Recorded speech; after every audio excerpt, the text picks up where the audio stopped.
Now, there are now more than a dozen runners and riders as potential Tory leadership candidates after Mrs May set out her timetable to leave number 10. Yes, only one of the papers has actually gone for the runners and riders picture, though, putting them all on horseback. Yeah.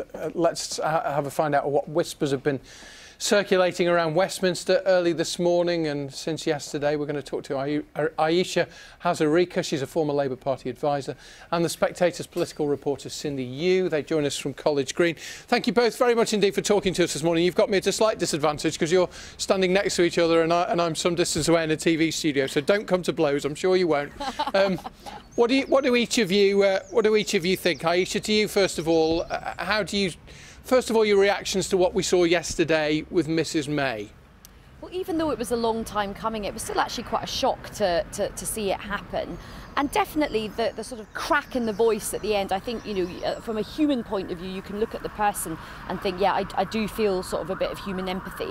But then when I look at her in the office, I'm afraid I think she was the architect of her own demise. Yes, she was handed a difficult hand, a bad hand, but she did play it catastrophically. She should have reached out to people.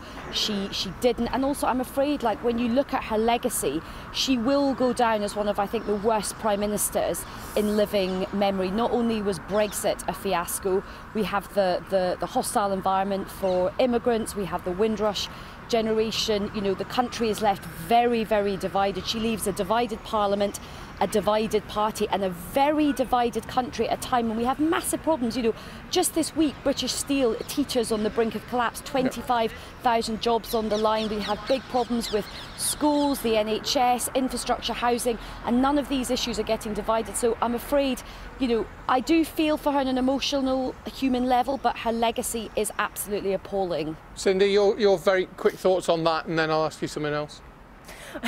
Well, actually, first of all, I was just quite shocked that it actually happened. You know, after 2 years, it actually finally happened, despite fighting off so many different challenges. She's actually gone.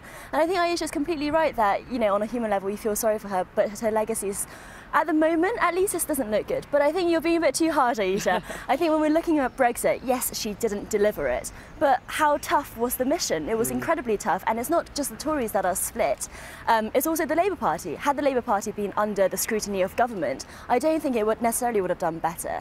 And when you're looking at her deal, things that are undesirable, like the backstop, you know, they're sort of a result of the situation. You know, the fact that we don't want a hard border on the island of Ireland. That's things that she can't quite control. And I think looking back at the situation in a year or 2 years, we might actually remember her a bit more kindly. But just to come back quickly on that, I just do feel that at the beginning, if she had made the sort of speech she made on Tuesday right at the start, and if she had reached out, for example, across party divides, because let's be honest, Jeremy Corbyn is quite a Brexiteer. Like, he could have actually helped her get some deal together. She should have included Scotland. You know, there were a lot of people. I just feel if her tone had been much more, like, you know, she used the word compromise right at the end, yet the only people she compromised seemed to be with the ERG, who in the end came for her anyway. She was never going to be able to satisfy them. So to both of you then, how does whoever the successor is square this circle? Because it's still the same party, it's still split, we're still the same country, we're still divided.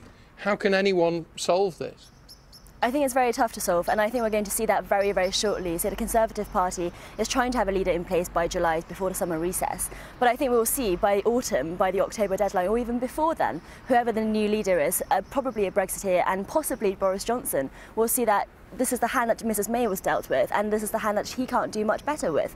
And he already said yesterday, Boris Johnson that is, that he wasn't going to seek another extension on October 31st. But actually, when you look at the legislation that needs to be in place for no-deal Brexit, there's not enough time for that. So I think whoever the next Tory leader is going to have a very tough challenge already. So therefore, Ayesha, and I know what you'll say in response to this, but would a general election help? But actually, have we even got time to have a general election? Well, look, this deadline of Halloween is really, really tight, and actually we've squandered quite a lot of time since we got that extension. Look, it looks like the front runner is Boris Johnson. He's already sort of given overtures that he thinks we should be preparing to walk away with no deal. I think the situation is very, very difficult, and I think my experience, having been an advisor advisor for quite a long time.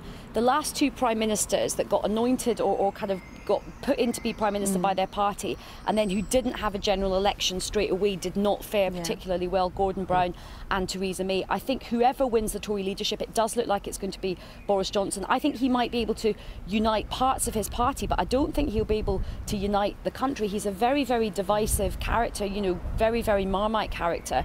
And I do think that he should be putting himself out to the public as soon as possible, because unless you change the arithmetic of Parliament, whoever takes over as Prime Minister is not going to be able to conjure up some magic new deal. And look, the EU have been very, very clear that they're not opening up the withdrawal bill. And as Cindy says, there are some stuff which is very, very difficult, like the border in Northern Ireland. There is not a magic solution to that. And it's a very sensitive political issue, as we've seen.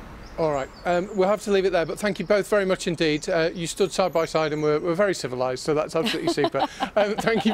Thank you both very much indeed. We're really, really grateful to you. Ayesha Hazarika, former Labour Party advisor, and Cindy Yu from The Spectator there at College Green.